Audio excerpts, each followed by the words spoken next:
States. Have you been here before, or is this your first visit? It's my second visit, but the first time I was here was for like 1 week and a few days. So it's going well. I'm trying to get used to it. I'm trying to get used to the constant sun. The constant sun. Okay.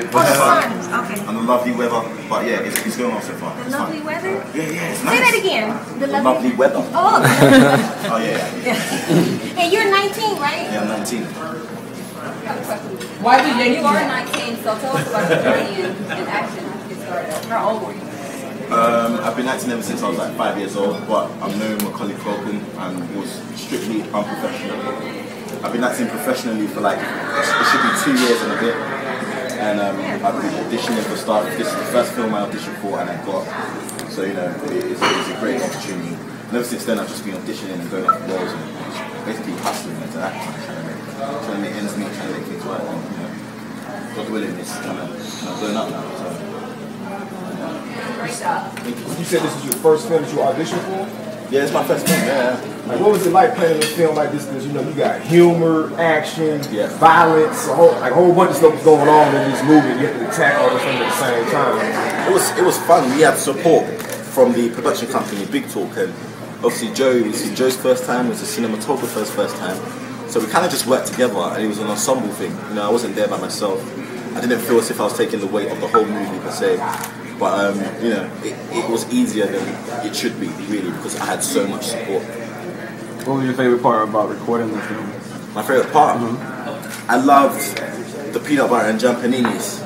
And you know what? I'm the one that invented that on set menu, and nobody kind of got to that. So I was the only one eating that.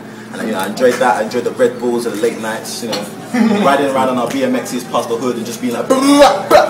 You know, I enjoyed that kind of stuff. Just fun times. How's your role in the movie versus you growing up in London? Because I saw you last night, you was like complete different from what you play in the movie. I mean, that's my job. That's what actors do. We body different people, we body different characters. So you know, and go past the magic. You meet Johnny Depp in real life, and you're like, oh my gosh, he's not like what he is on screen. That's the magic I love. And you know, I haven't grown up on that. I've been surrounded by those circumstances. But you know, my mum and dad raised me well. So you know, I'm an extremist when it comes to being determined, and I just go the other way. And I've always been on acting, and that kind of like keeps me busy and stuff. But you know, I've seen a lot of these things that's gone on. Do you know what I mean? And you know, I live in South London, and I live 15 minutes away from where it was filmed. So it's great in South London. Really, you should come visit. It's nice. So you knew a real Moses? Is this based on your performance on someone in the film? No, my performance was based on a lot of work during the audition process. I'm based on characters in season 4 of The Wire. Based on Jamie Hector, who plays Marlowe, Tristan Wilde, who plays Michael. Those two characters are the ones that are like, oh yeah, they're like Moses. But obviously, with Moses having a British accent. You look a lot like Denzel Washington. I'm sure you've heard that a million times. Have you had the chance to meet him, or have you studied any of his work? Do you know what's funny about that? I went to the Soho House and they said, oh, Denzel Washington was here yesterday. And I was just there like this. Thanks for telling me that. I could have met him, you know what I mean? But, you know, he's a cool guy. Yeah, people say that. I don't know how to react to that. I guess I just have to say, cool. Why the Yankee hat? Why the Yankee hat? Yeah. Because I watched the match where the guy, I don't know what his name is, where the guy had I think it was his last ever bat or whatever, and then someone caught it, and I thought it was epic, so I bought the hat. I'm not a fan, and I'm allowed to say that because I'm British. Yeah, being a young actor, how do you feel about how you've been taken by the professional entertainment, circuit? I'm very, very humbled by it. I mean, I'm now based in LA. I fly in between LA and London, and obviously Hollywood is opening their arms to me, giving me a big hug, and they've given me the opportunity to be able to read their scripts and read future things that's going to be coming out, and considering me for roles in movies. And you get really humbled by it. You get happy, and it's good to finally be here and be like, oh yeah, this is what I work towards. And things are starting to pick up speed. Let's keep it cupcakes. Let's just walk away. Keep it cupcakes. But what's his name? Yeah. She's a secret crush. Just tell her I said I love her. Okay. Secret's out. How hard is it for a role you gotta kind of hide your accent? Trying to hide my accent? What, if you find a role like that, how hard is it gonna be for you to hide the accent? I don't think it's gonna be that hard.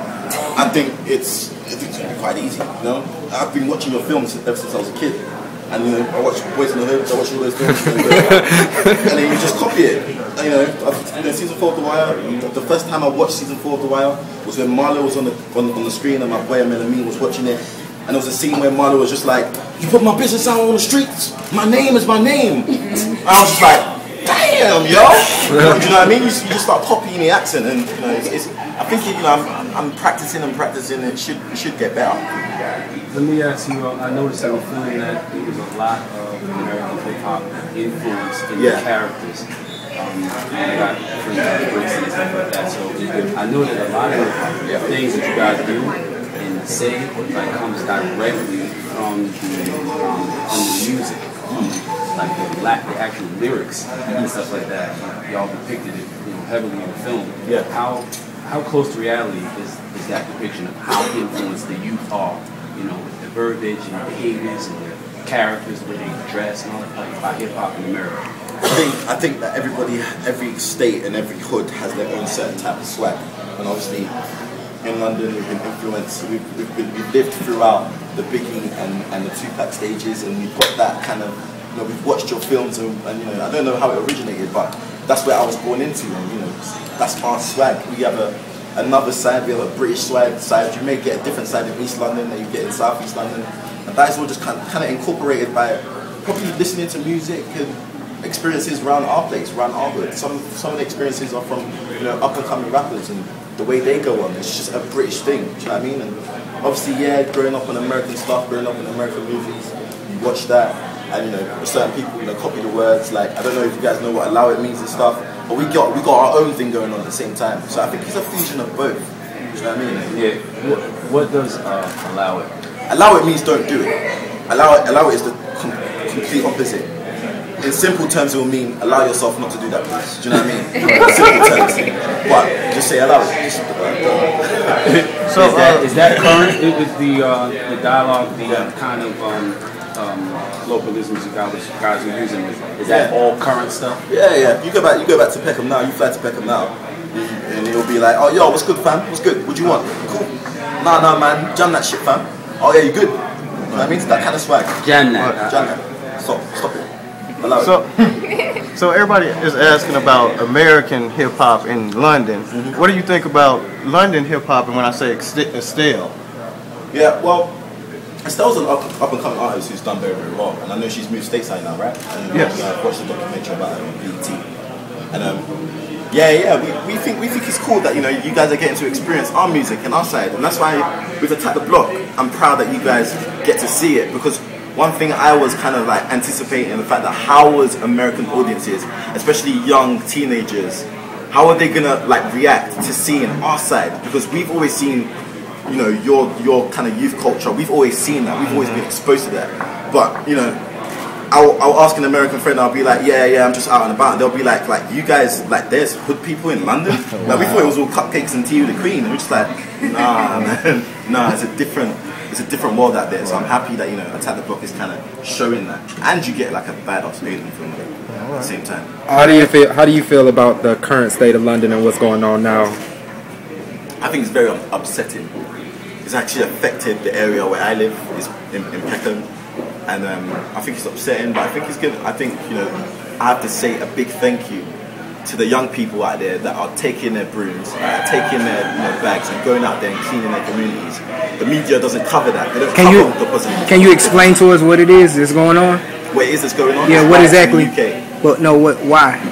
Well, from what I know is probably what you know. I've been in the USA for a couple of weeks, and it started from someone called Mark Duggan and whatever. But you know, it's getting to a certain point where there's just different reasons behind it. It cannot be generalized. It cannot be for one reason. Do you know what I mean?